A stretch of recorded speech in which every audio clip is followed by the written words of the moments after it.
বাহে রহিম, শৌক শেষ হয়ে গেল রে, শৌক শেষ। আর কি বাকি আছে দোস্ত? তুই তো তাও কথা কইতে পারত আসস। আয়ের তো তবানো বন্ধ হয়ে গেছে।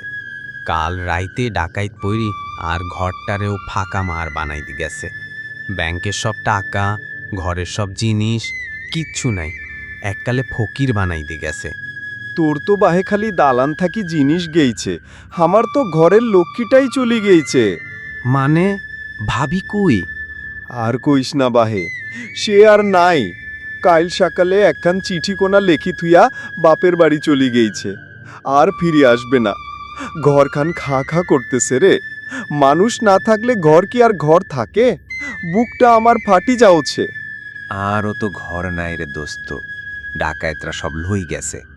যাওয়ার সময় কইল নোয়াখালীর মানুষ আবার টাকা জমাই ফালাবি, কিন্তু হেরা জানে না এই টাকা জমাইতে আর বাপের জীবন গেছে, আয়ের অর্ধেক জীবন গেছে। এখন আয় কি লয়ে আবার শুরু করমু? তোর তো বাহে আশা আছে, আবার কামাই করবি। আমার তো আশার জায়গাটাই নাই। যার জন্য কামাই করিম সেই তো নাই। এই ফাঁকা মাঠের মতন আমার জীবনটাও এলা ফাঁকা। আর আয় তো এই মাঠেই পড়িয়াছি, ঘর থাকতেও যে ঘরের পথ বন্ধ হয়ে গেছে। যাই হোক বন্ধু, এই ফাঁকা মাঠের মধ্যে দুই বন্ধু মিলাইয়া খাই দাই, শুয়া থাকি, ঘুমাই। হ বন্ধু, ঠিকই বলছস। দুই ভাইয়ের কিচ্ছু নাই, নিশ্চয়ই জীবন।